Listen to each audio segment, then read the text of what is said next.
Welcome back to another episode of Rock Boys Football Monday afternoon. Ryan Day, the Ohio State Buckeyes. Sneaky good commitment here coming from four-star cornerback Jordan Thomas. This one sounded like it was a Michigan-Ohio State battle. Y'all know I'm a Michigan fan.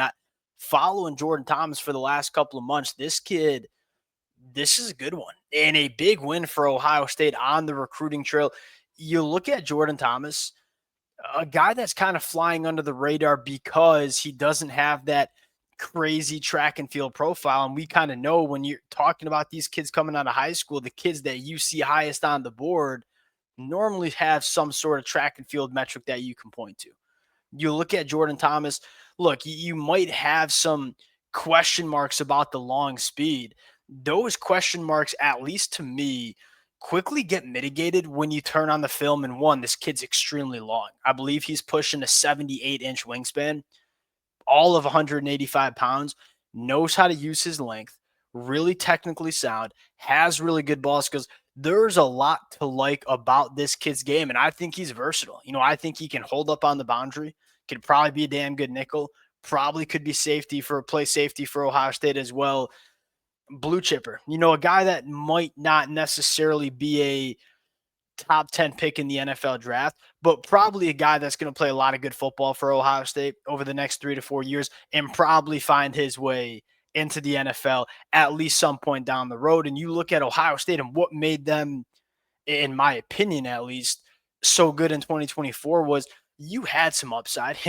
Clearly Caleb Downs, Jeremiah Smith, and Quinshon Judkins, you had guys that were top 10 NFL draft pick caliber dudes.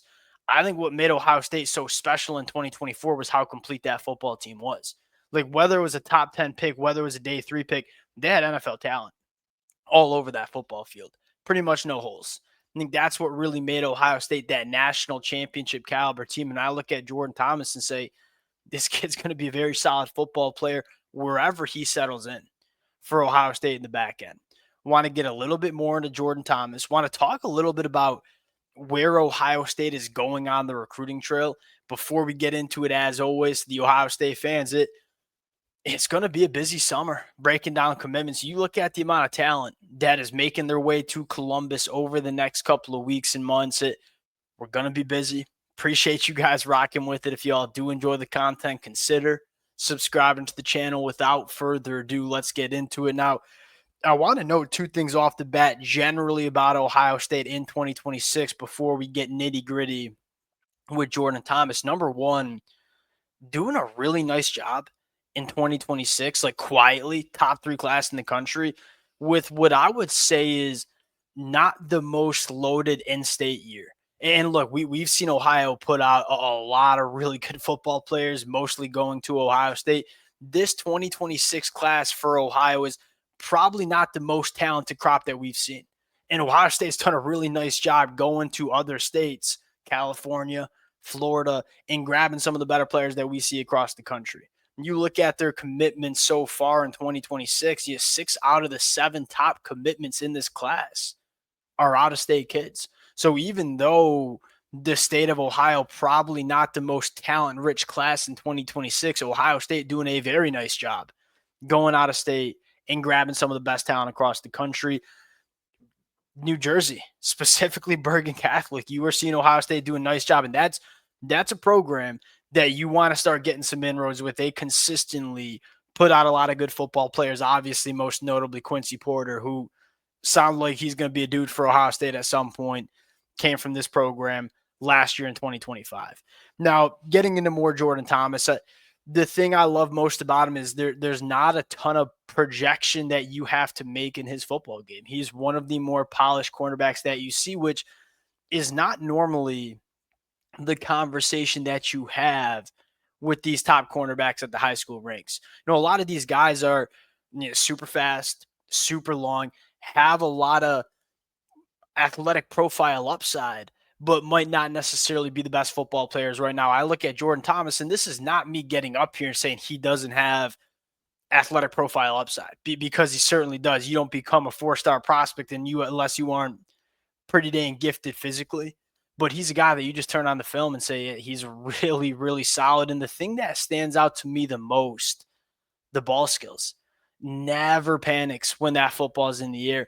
That's a lot of young cornerbacks, they struggle with that. And I think part of the reason Jordan Thomas is so comfortable with the football in the air is he plays a little bit of wide receiver too. So when it's time to go make a play on the football, we're comfortable there, which is not something you can say for a lot of other top cornerbacks in the 2026 cycle. The other thing I like, he's really physically developed, and you can see that on the football field. He comes up and fills in the run. A guy that really could play nickel because I do like him around the line of scrimmage. Nice short area quickness, long arms, 78-inch arms.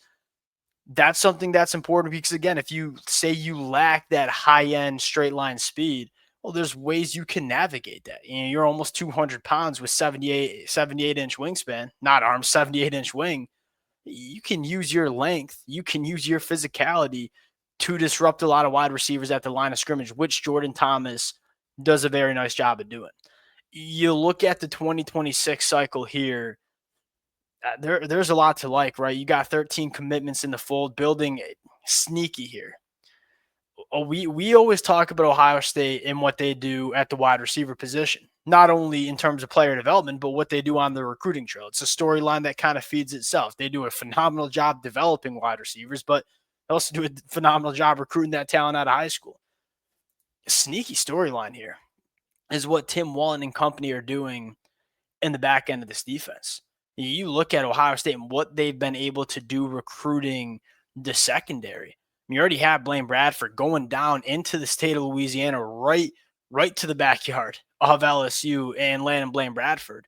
You also have a guy like Simeon Caldwell committed.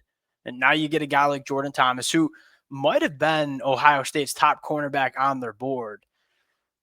There's a lot to like about what Ohio State's doing in the secondary as well. And you talk about, hey, how do we continue to compete and win national championships? You look at the teams you got to go through, and the teams like Oregon, the teams like Texas, the elite wide receivers. You got to get dogs to cover those wide receivers as well. I think Ohio State's done a nice job of that.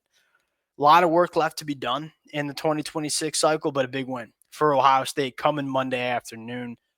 Appreciate you guys rocking with it. If y'all do enjoy the content, consider subscribing to the channel, and we'll talk to y'all later.